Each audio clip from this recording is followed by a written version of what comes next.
We'll give it a few minutes, wait on everybody to jump in. This is going to be an open forum discussion today.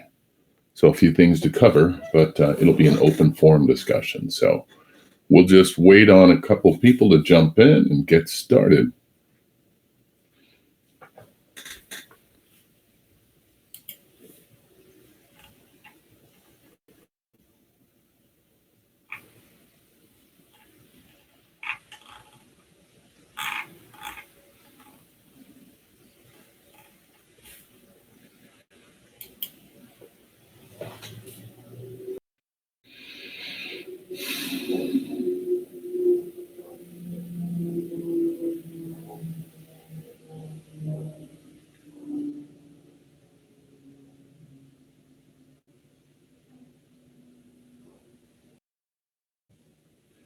There we go.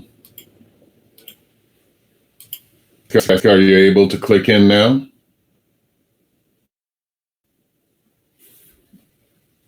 Yes, thank you. There you go. Laptop being complicated. Sorry about that. Oh, no, I know how it goes, right? Tech is brilliant and frustrating all at the same time, right? So, just as we're waiting for folks to jump in, there's that spot called Clubhouse in Augusta. Are you familiar with it? I'm looking into that as a possible worksite space for you.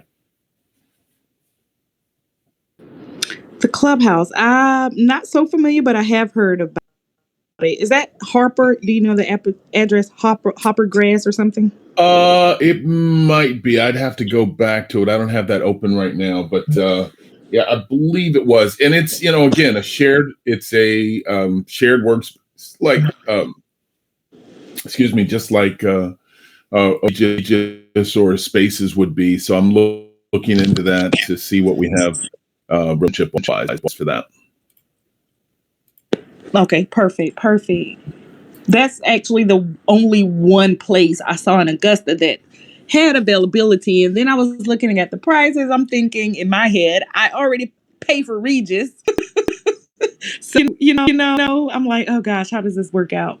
What do you mean you already pay for Regis? You mean if you were to use the space, or? I'm just slightly confused. You mean you're being charged, or it's just something that's part of your package is what you mean? I lost you again. Yes, I got a client keeps calling. I'm sorry. Oh, that's okay. No, handle your business. Hey, Javon. Hi there. What's happening, man? Cracking and smacking. Cracking and smacking. That's how we do it, right? Right on. Yeah, it's how are you working your clients through this weather situation? It definitely puts a damper on things. Yeah, for sure. A lot of people don't want to go out when it's wet, just like a lot of people can't drive wet. So yeah, but it's all right, because if showings slow down, then that means my outbound phone calls. Right. Good. Yeah, there's no losing. No, that's one of the things I want to talk about today. So today, rather than me doing a presentation like normal, what we're going to do is just kind of have an open discussion about kind of what it takes to run a successful team/teamerage or brokerage kind of a thing, since it's not really a brokerage, but it has some of the same dynamics as a brokerage would have. That's going to be the core of discussion today. And I know you and I have talked a lot about, what it takes to actually run a team and what your team structure looks like. So with you saying it gives me an opportunity to hit the phones, that brings up lots of questions. We have quote unquote downtime. So I'm sure you already have structured times to where you're recruiting, not just your team members, but you're actually on the phones or hitting the doors. What times of day do you usually fulfill that activity? So on Saturdays, I usually hit the Saturday mornings from like 9 a.m. to about 11:30, depending on what I got to do. That's a perfect hit because everybody's usually up at that time and kind of in a good mood because it's Saturday. Sure. Let me ask you a question on that. I have different schools of thought. So on a Saturday, let's say that it's a dismal weather day. are you talking about phone calls, or are you talking about door knocking? Oh, I'm talking about. I don't think I've ever done door knocking on a Saturday, except maybe Okay, before like an open house. But got it. yeah, I'm talking about phone calls primarily. Okay, yeah, Yeah, got it. and then Monday, Wednesday, Friday, I usually block out from like 12 noon to about 3:30 for my first outbounds, and then I'll circle back around like 5:30 to maybe 6:30 for the second round. So let me ask you this: if your first round of outbound start around noon, statistically speaking, where are most people during those hours? Lunchtime. Oh, well, beyond that, where are they beyond lunchtime? Oh, you mean like work? At like work, Yeah. absolutely. Mhm. Right. I mean, statistically, you have lower hit rates during those hours, because you're right. People are at lunch and they're, kind of wanting to offload where a busy morning was, or shove something down their gullet so they can get back to the job. Ideally, and I know it's going to sound a little daunting for you, but 8 a.m. is the perfect time to make outbound calls. So I, why do you think that is? they're like driving to work or, like barely getting their coffee in. It's a good time to call. I just am not able to do it logistically. I got my son cool in the morning. Got So like my morning's chopped up. Like it's all about him probably from like 7:30 to about 8:30, eight That forty makes five sense. ish. Yeah, Yeah, that makes yeah. sense. And then I get my workout in right between 8:45 and like 10:45. And then usually I'll have like team huddle at like 11, like somewhere around this time is when I do like my meetings, Hmm. hence why I'm here right now. And then yeah. What happens in your team huddles? What are some of the things that you do? Are you I sharing am knowledge, or what do you do in your team huddles? Yeah, so I'm a very big metric person, right? Okay. I like to track my key performance indicators, and I love leading by example. So I am still waiting for my team to outperform me. Um, That might I'm be a praying for long the way. day when I'm like at the bottom, but usually we go over, how many calls do we make this week? How many conversations do we have this week? How many new prospects are we having this week? How many appointments are we going on this week? Once I wrap that up, I'll kind of go over with what I'm seeing personally on the Hmm. market, Hmm. um, and lately it's a lot of this house has 12 freaking offers, so don't fall into the media trap of the fear and disparity out there that the market's crashing, and don't let your prospects or clients do otherwise, because you're the professional and you need to know Yeah. that like I just literally had this conversation yesterday. I was like, there was 3 times this month where I couldn't even get my client into the showing because seller was overwhelmed with people and offers. So it's really, you got to. I'll give them some market insight like that on what I'm seeing, and then I'll kind of leave them with some type of inspiration. This week, it was Florence Chadwick. I don't know if you're familiar with her. No, I haven't met. Phenomenal human being. Okay. She's old. I think she passed away in the 90s. But Oh, okay. Florence Chadwick, very decorated swimmer, first female swimmer to make the some remarkable swims. Right. So long story short, she wanted to be the first woman to do the Catalina to Palos Verdes coast swim, and it's Mm-hmm. something like 22 odd miles or something ridiculous, maybe 40. I'm not sure. It's a very perilous. There's a lot of waters that come up from the Sea of Cortez. I'm very familiar with it. Yeah. No. So on the day that she chose to do this, she went out to be the first female to complete this swim. She, of course, had a Uh-huh. boat following her. For Yeah. whatever reason, there was sharks out that day, and Yeah. like shooting sharks from the boat. It's super heavy fog. You can't see in front of you. And she Right. said, "Screw it. I'm gonna do it. I'm gonna go out and I'm gonna smash this." So she went out. I think on about hour six. She Mm-hmm. gave, and because of the fog, she couldn't see the goal. if she had seen the goal, she could have finished. She was about a mile off. Oh yeah. Because she could not see the goal, she gave up. Yeah. And this is what I brought to my team. I was like, don't be Florence Chadwick. Just because you can't see the goal, you don't know when you're going to get your next closing, don't give up because you're right there. Absolutely. Don't be a Florence Chadwick, but at the same time, be a Florence Chadwick because she was Be an a amazing Florence movie. But, Yeah, no, that makes sense. That makes sense. You know, I wanted to circle back around for a second when you talked about doing metrics with your team. So, curious question: what's your expected outcome when you're talking about metrics? Metrics can be deceiving. So, tell me what you're looking ultimately to accomplish when you're talking about how many calls did you make? You know, how many people did you meet? That kind of thing. Yeah, so I have some pretty good metrics that I go off of that are just tried and true on my end. If I log in about 100 calls a week, I'm probably going to go on 2, 4, 6, 8, 2 to 3 appointments that week from those 150 outbounds. Okay. In a month, you know, you times that by 4. No, I get it. I totally understand the metrics. So let me reframe my question a bit.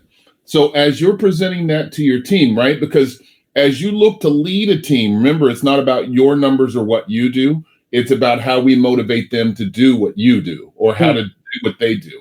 So when you're using those metrics, you know, and you're meeting with your team and you're saying, how many calls did you make? How many bodies did you get in front of? How many appointments did you make? That kind of thing. What's your expected outcome? What's the goal of you reviewing metrics with them? For every 10 appointments I go on in a given month, it results in 1 open escrow. I get you. Oh no, I get that part. So let me kind of circle back around.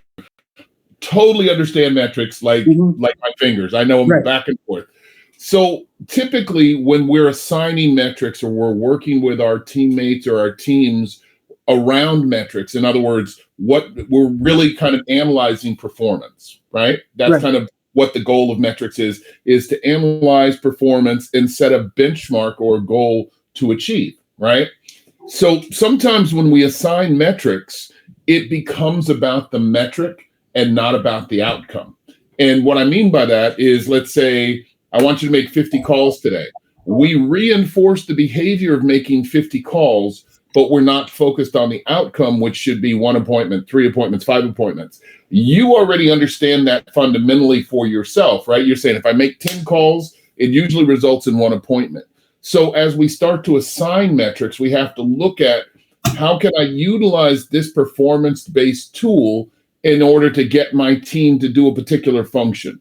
Because 9 times out of 10, what a person hears is just the number. And because they've got a whole host of other things that prevent them from either performing the activity or performing the activity successfully, we just focus on numbers. And conditionally, as human beings, we're designed to say, yeah, I hit my 50 calls. In other words, I performed the goal you assigned to me, but it had no outcome. See what I'm saying? That you see where there's a difference? Yeah, I get what you're saying. It's kind of like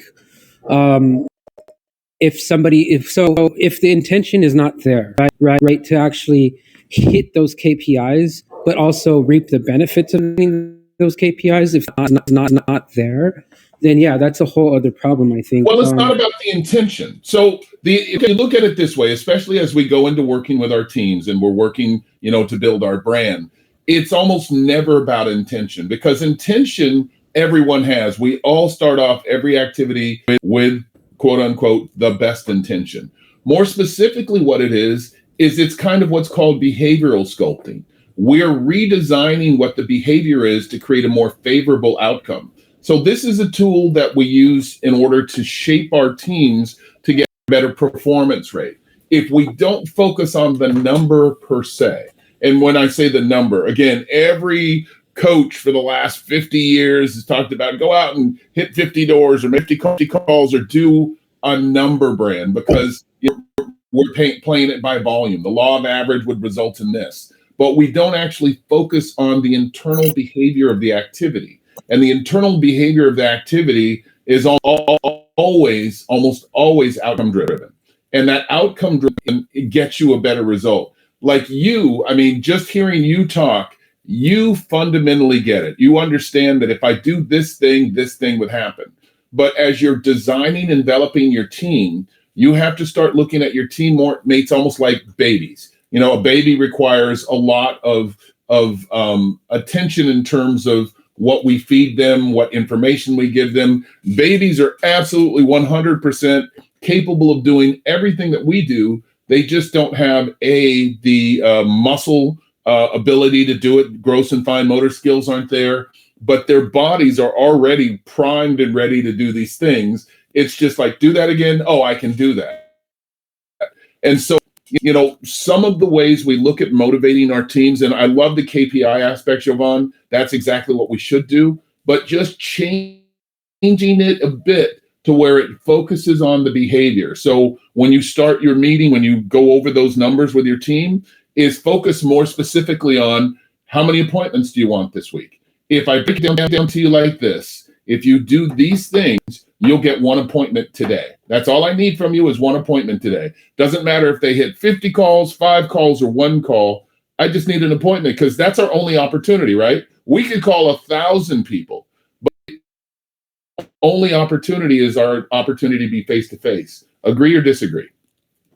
Yeah. I mean, ideally face-to-face at, you know, if you can't do that, at least a Zoom consultation, right? But I guess a Zoom consultation is face to face, right? Zoom, a Zoom consultation is face to face. The whole goal is the appointment, whether it's a buyer consultation, whether it's a listing consultation. The whole goal is to get in front of them, and you know, starting to break those fundamentals down is actually what starts to motivate people. Keep in mind, when people fail over and over again, not everybody is Florence. What was the person's name? Chadwick. Not everybody's a Florence Chadwick. Not everybody's a Jovan Yanez, right? You've got to look at it this way. Your team is your vision. Your motivation, your drive is your vision. You gave me your why in the first 2 minutes we were talking today, which was once we started talking about prospecting. What was the thing that you said to me that lets me know what your why is? Do you remember? My son?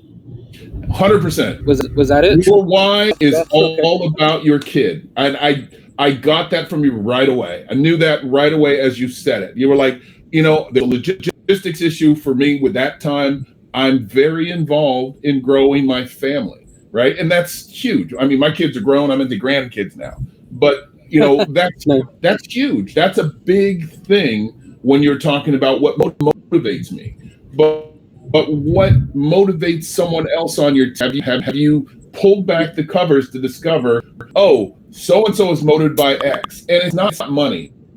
And the reason why it's not money is you could have $1 million right now. You know, I know in California, $1 million isn't a ton of money, but you could have $1 million right now in a box in your closet. Is there any value to that money?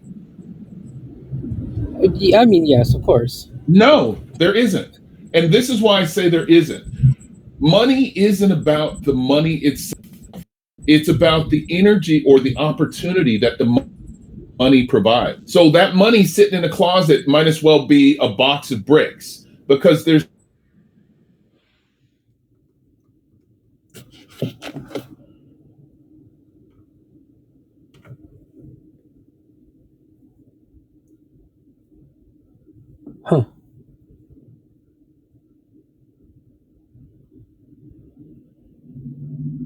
now there's value to it.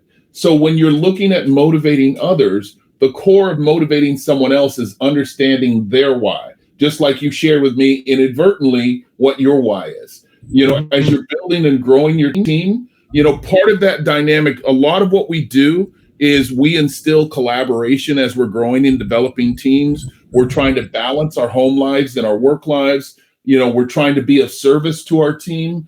But one of the best ways to be of service to anybody who works for you or anybody who works with you is to really understand what motivates them. And we're all motivated differently. Like I'm closer to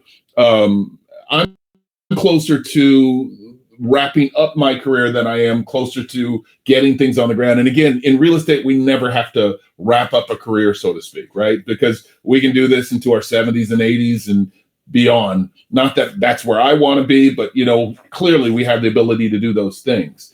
But once we start to really, as we're looking at building our brand, building our team, building a strong culture within our team, it's clearly important to understand everyone's why. So-and-so wants to travel the world. Okay, so how do we get there? What are the steps necessary? In a sense, it's a type of a business plan, right? It's a business plan for them. Their why is, and you guys have all heard of vision boards and dream casting. There's a plethora of names that have been assigned to them over the years, but it's really just a type of goal setting. I want to travel. All right, so what's it going to take for you to travel the world twice a year, or whatever the goal is? And I'm just using this as an example. Well, I want to hit Paris, Rome, France, blah, wherever, right? Paris and France, same place.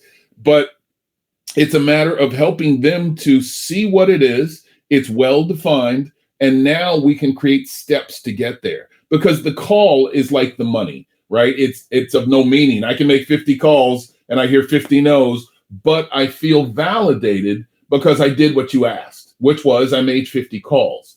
And when we clearly realize the better approach is, I don't care how many calls you make. I need you to make an appointment for today so that we can discuss a meaningful opportunity at real estate, right? And you can see how that results in more activity, more productivity. Their mood and attitude changes. They're starting to realize more successes than failures, and then they start to give you a better outcome.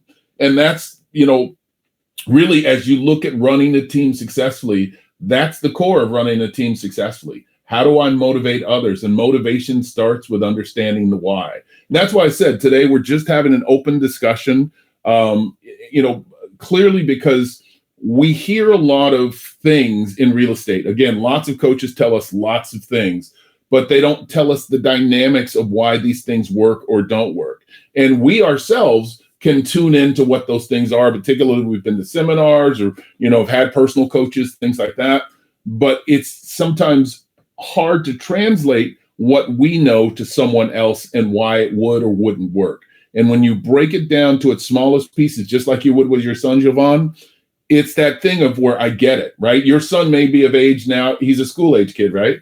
He may be of age now to where he's interested in, extracurricular activities like sports or, music or whatever it is. And it's all little small steps that make up a bigger picture, right? You don't look at a painting and go, oh, yeah, that's a great painting. You look at all the little nuances that make the painting evocative, that makes you feel a certain way about it. And it's multiple things that happen. And that's kind of how we break down, what we call our metrics, is breaking those things down, understanding the motivation so that you get a better performance rate from the team that you're working with. So that's one thing. I love the fact that you're doing metrics, though, for sure. It's just breaking them down, because the one other thing that you said, which was, one of these days, I want to be on the bottom. I want to see their numbers outshine my own numbers.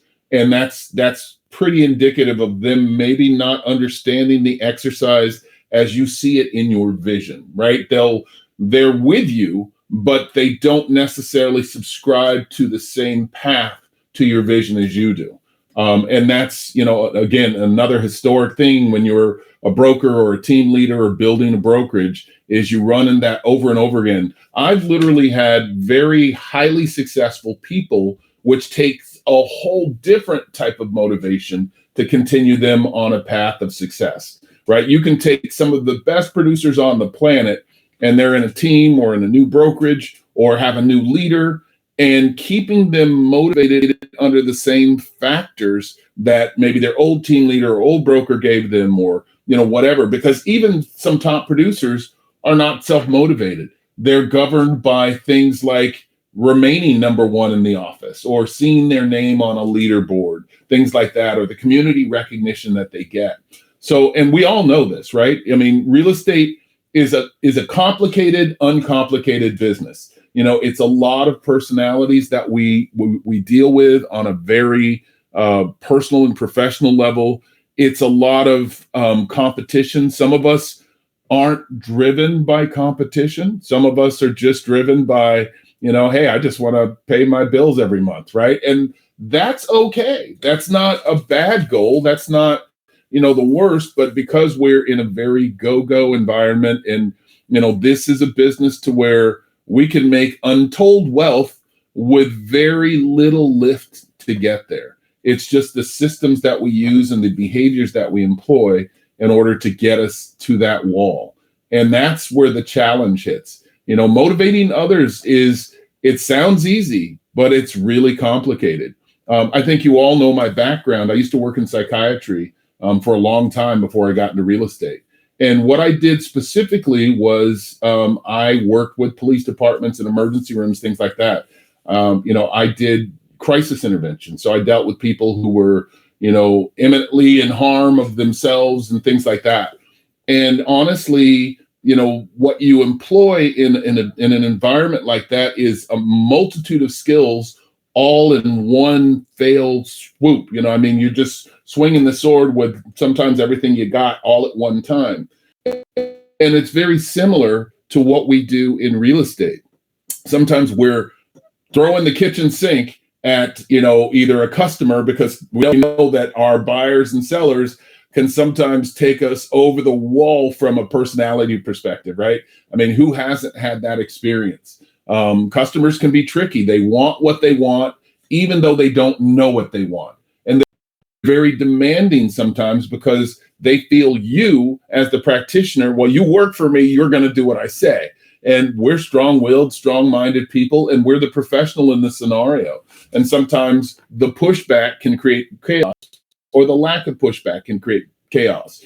That's the same parallel dynamic as it sits with our teammates sometimes. They're folks who got into the business as a result of wanting to do things independent of someone else. They want to control their money and their time, but they don't always have the skills or the ability to do that, right? It's great on paper, but the execution is often difficult. We step out into it. It's like, I got my license and ready to go. Let's do this thing. What do I do, right? But I don't want to ask anybody. What do I do? And that's the challenge. So that's where the motivation really comes from, is it's almost like deconstructing what we've built to get at the very core of what it is, looking to make sure all the gears are aligned and all the rods are pushing the right pistons and cylinders and all that stuff before we start to put all the skin on the car, before we start to put the body panels and the seats and all that good stuff in. We have to make sure that the mechanics are right. So, I would challenge each and every one of you to look at your team and look at the mechanics of what you're doing. Make sure that all the gears and all the other systems that actually push the machine forward are aligned and in place before you make it pretty, right? It's great to make it pretty, but if it's not a well-functioning machine, it's not going to take you very far down the road. And eventually you'll find that you're the only one actually driving any income or revenue into your team structure. You'll see lots more turnover, because that same individual is going to start to hunt down different brokerages, different team leaders, different opportunities, because they can't understand why they're not being successful, right? Real estate is a very fundamental business. It's a very fundamental game. And, it takes a lot of learning. Some of the things that we do as team leaders is we're designed to bridge the training gaps. Even if it's not us that's doing the teaching, we need to find the right systems, the right resources, the right people for the job of coaching, building, and training our teammates. Sometimes we've aligned with our teams in such a way to where they feel more like you are their friend than their leader. And that's a dangerous position to be in, primarily because when you're their friend, you've aligned with them so much so that they'll stay with you. You've indicated your friendliness as your value proposition. And that's great for some aspects of culture, but it's not exactly great for growth, because now your teammate or your team member is not going to align with you exactly as a leader. You'll give a directive, but that directive will only be half fulfilled because they feel more of a kinship or a friendship with you than they do a leader follower role. And it's a very different dynamic, right? Friends will go, man, I was going to get at that. I'm sorry. I'll get to it next time. Dude, sorry to let you down. It's a whole different set or different presentation of excuses. But at the end of the day, it's still just an excuse. So looking at those things. So, what are you doing to bridge training gaps? And that's for anybody. Hey, Donna.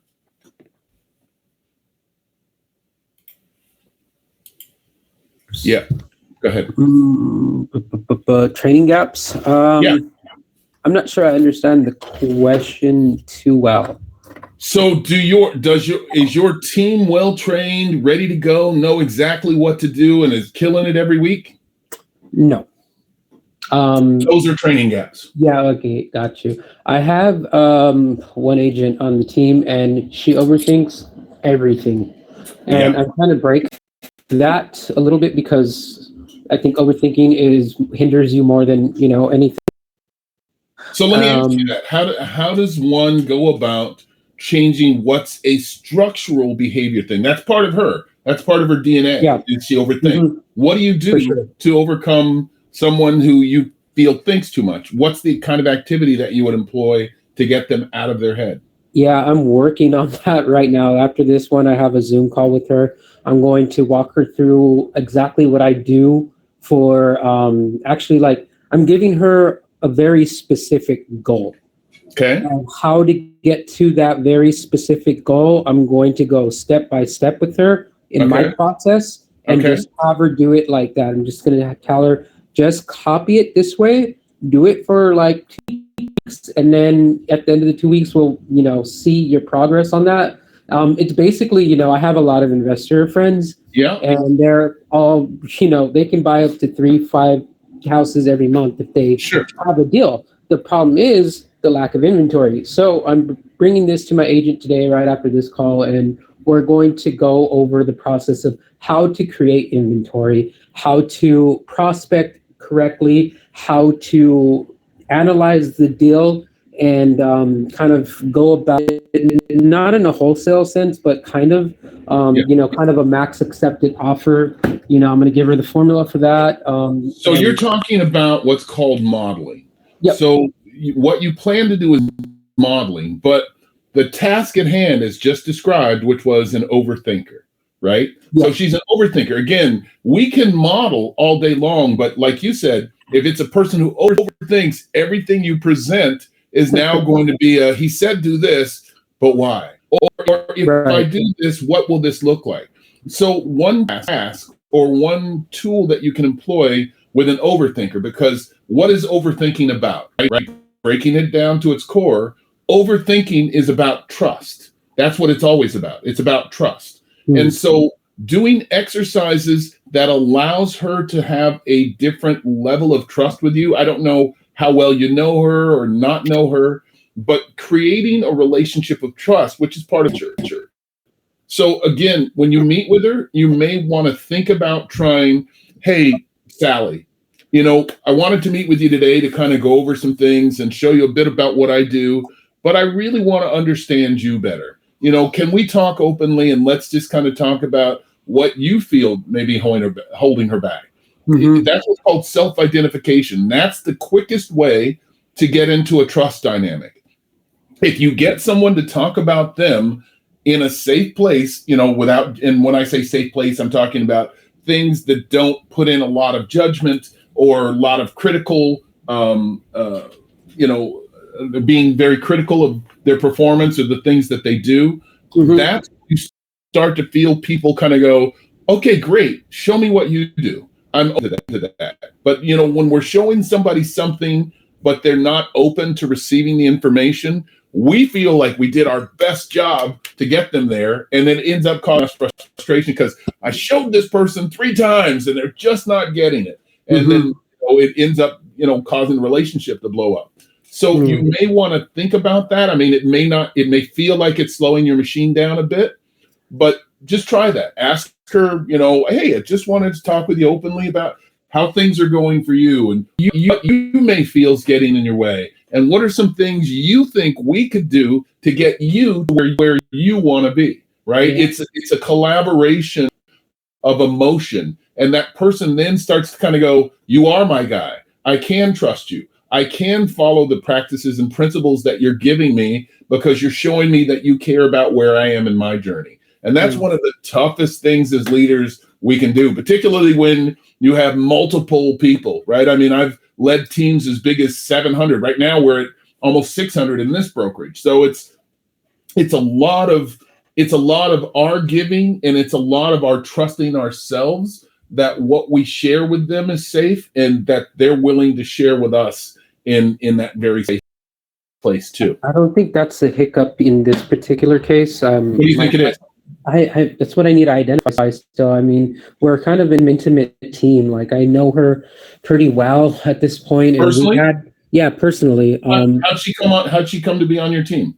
I was with her on another team. Okay. So you guys worked together, you broke off, and you said, I'm gonna do my other thing. So she followed you over to this team. How productive was she on the other team? Not very. And it's because the team structure was really bad over there. Yeah. I was fine because I already knew what I was doing, but the structure over there was no systems in place. There's no trainings. It was kind of like, here are the leads, go convert it. And are there trainings here? Oh yeah. Okay. So you've done lots of trainings with her, and there's still performance issues, yeah? Correct. I'm just saying, and it's totally up to you. It's completely your call. But I've seen this 1,000 times. I guarantee it's an issue of trust. Yeah. Guarantee. And it's not about you as a person. I don't trust you, Jovan, as a person or as a human being. You said she's a very big overthinker. Overthinkers are always about trust. It's always about trust. And it's getting at do you understand what her motivation is to be in real estate? Yeah, that's the first conversation I have with what's her driver? Her driver is basically she wants financial independence, and that's something we say, but what's her driver?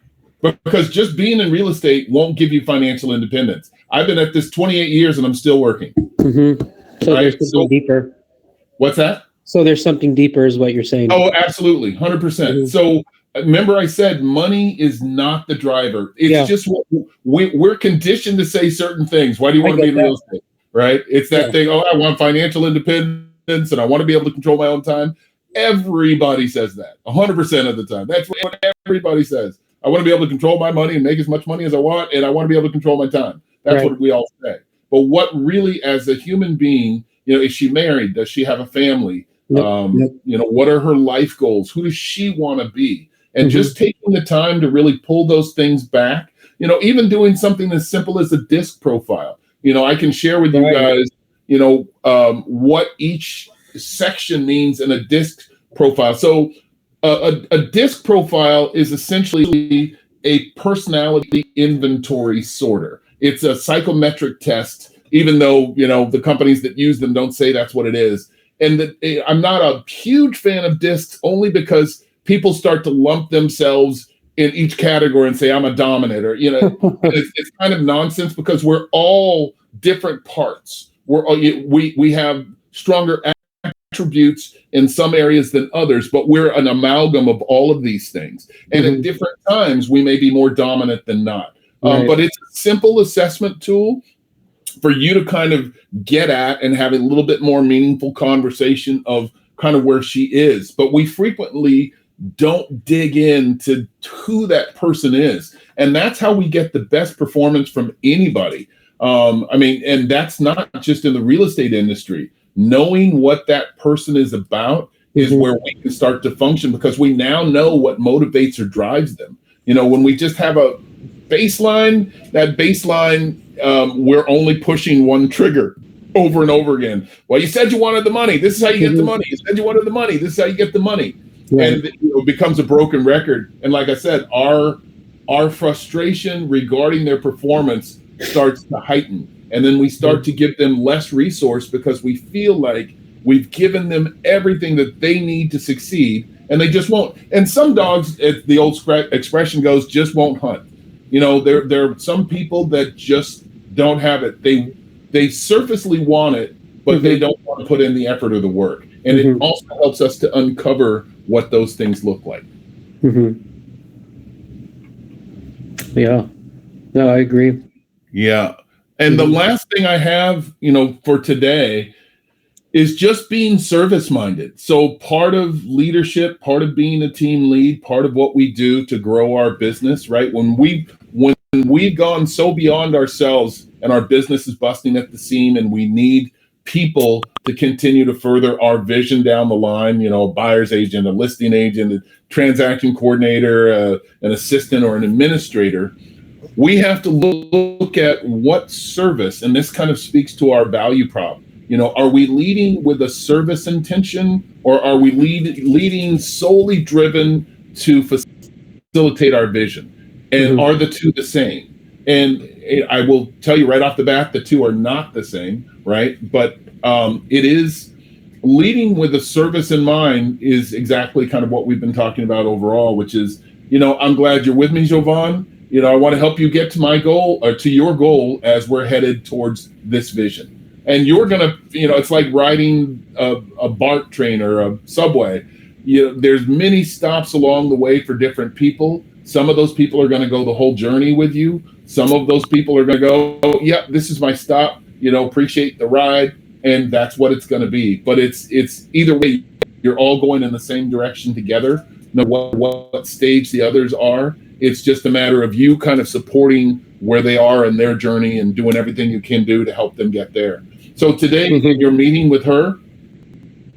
Just break down, hey, last time we talked or first time we talked, you talked about your financial freedom. Can you tell me a little bit more about what that is for you? What does that mean? How does that work out? Where do you see yourself next year? Where would you like to be? And it almost always starts with, where are you now, right? Financial independence is, you know, we've got to know where we've been, understand where we are now to get to where we're going, right? If I'm in a hole right now, if I'm in an 8-foot hole and I'm looking at a mountaintop that I can see from the hole that I'm in, I can't already start dreaming about being on top of the mountain. I have to first figure out, how do I get out of this hole? And then once I'm out of this hole, then how do I get to the mountain? Once I get to the mountain, how do I get to the top of that mountain, right? Multiple stages to get us there. So that's, you know, one of those focal exercises that you can start to employ with your team as well. That's what I had for us today, guys. Anybody have any comments, questions, things to add? I will tell you, I like that you brought up the why. You know, that's a big thing for me, myself, and everybody that I bring on. I kind of go, I have this, it's a cool, I'll get it for the next meeting and I'll show you. I have these little magnetic beads. They're like really tiny beads, right? In a clear box. And these beads are like, you know, you can form it into whatever shape you want. So I do this really like, cool little demonstration when I'm talking to somebody that is going to onboard into my team. I say, you know, most brokerages, sorry, I had an incoming call. I say most brokerages, you know, they want to get you this unique individual and they want to put you in this box, right? And they want to shove you in this box. And I start shoving this magnetic bead into this box. But what happens is, you know, you might work for a while, but eventually you as an individual who is this other shape originally is going to break out of that box. And because nobody belongs in a box. We are all individuals and we all have individual needs. So my job here for you on this team is to, you know, see what type of agent you want to be and be the individual that you want to be and to an individual that you want to grow into. So I'll bring a little box and it's just funny. I think it's a good visual representation. I'd love to see it. I'd love to see how that whole presentation looks. Awesome. Guys, as always, I really appreciate the time you spend week over week with me. It says a lot about you and where you're going. Don't hesitate to reach out to me, and I will see everybody next Wednesday. All right. Take care, guys. Bye-bye. Bye.